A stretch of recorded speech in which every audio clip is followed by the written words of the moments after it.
Hi, I'm DebDedrick, certified high performance coach and your expert guide to leading a happy life, here with tip number 65, how to cope with unmet expectations. I think that unmet expectations are the root and the cause of so many arguments and so much unhappiness. And I don't even think that we're aware of it.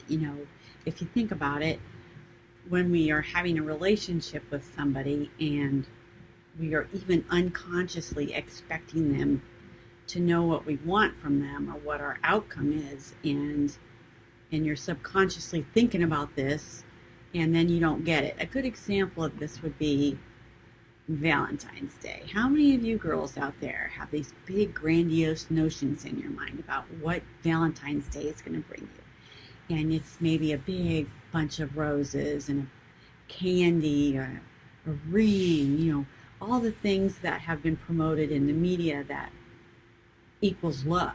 So in my mind, expectation would be, if we get this, then that means that. The problem is most people don't think that way. And if our living is in reality based, learning to recognize that those expectations that we're having are unrealistic and maybe aren't even voiced. So recognizing that most of your suffering is coming from unmet expectations of your coworkers or your loved ones or your children, because maybe number two, they're not mind readers. Number one, suffering comes from unmet expectations, and number two, it's the problem with the unmet expectations is that if you're expecting somebody to be a mind reader, which I think a lot of us do. I think especially if you've been involved in a relationship for a long time with somebody, and that could be a personal relationship or a professional or a person, whatever. It could be any type of relationship, and you've gotten into habits and routines and behaviors. You might assume that they understand what you're expecting, and that you might assume that they're going to meet them, and then when it doesn't happen, you feel a lack of control, you feel a lack of love, and you take it out of context. And everybody is different. Everybody has been raised in a different type of setting. Everybody has their own unique way of looking at things. And for you to begin to understand that your perception is okay, but so is somebody else's. And it's not up to somebody else to keep us happy. It's not up to somebody else to meet our expectations. And the third thing, in order to get around this and how to cope with this in a way where you don't ruin your relationships, you don't lay in bed and wait and worrying about things, you don't storm out of the room. Some of the behaviors that I used in the past when I thought my needs weren't getting met, I would try the silent treatment. I would storm out of the room. I would get angry.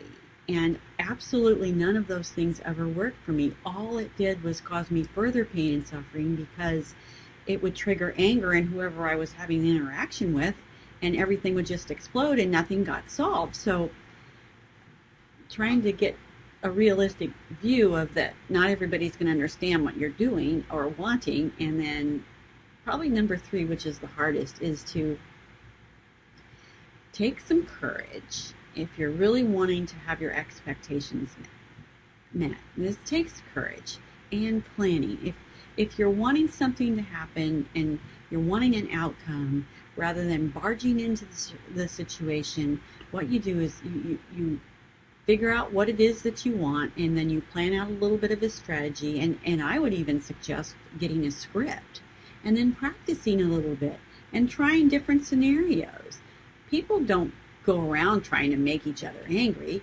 They don't go around, especially if you're in a relationship with somebody, they don't want to have it fall apart because needs aren't getting met. It's usually just a simple communication problem that if you strategize and stay calm and have courage, you can kind of work your way around this. And trying different strategies, it helps. And number four, recognize in life that the only person that you can change is you. You can't change anybody else. You can't control anybody else. You can't mean somebody into getting what you want. If you're manipulating, and if you're giving the silent treatment, all those things I tried in the past, all that does is build barriers between those that you care about. It doesn't build relationships. Our world is harsh and critical enough. Becoming the same type of a person and being harsh and critical and passively aggressive or whatever. For me, it was passively aggressive. To get my own way, I would do behaviors without even really thinking about the why and not thinking and using my brain to, how can I do this better? How could I be a better person? How can I live into the best version of myself rather than sink to the lower levels, which only breeds resentment and hostility. So going back over how to cope with unmet expectations is, remember, suffering comes from your unexpected, unmet expectations from others. Number 2, people are not mind readers and they don't look at things in the same way. It takes courage to approach situations from a different angle, and it takes patience and thinking and follow through to be able to strategize and try different approaches to a situation. And number 4, recognizing that you cannot change, you cannot control somebody else. The only person that you can control is you. And once you get your arms around this and begin to try some of these things, especially using a little planning and thoughtfulness and thinking through what it is exactly that you're wanting and is it realistic, will help you go a long way to cope with those situations that come up in life that cause pain and suffering. And it's my mission as your expert guide to leading a happy life, to give you the tools and the tips and the strategies and the frameworks that you can use in your daily life so you can create a happier life. So I hope this tip helps you today. Try it. Go out in the world and try something new. Try a different approach. Try not to expect anything from others that they maybe aren't able to give you. And until next time, until our next tip, go out in the world and be a positive role model and influencer for good. And I'll see you next time. Bye.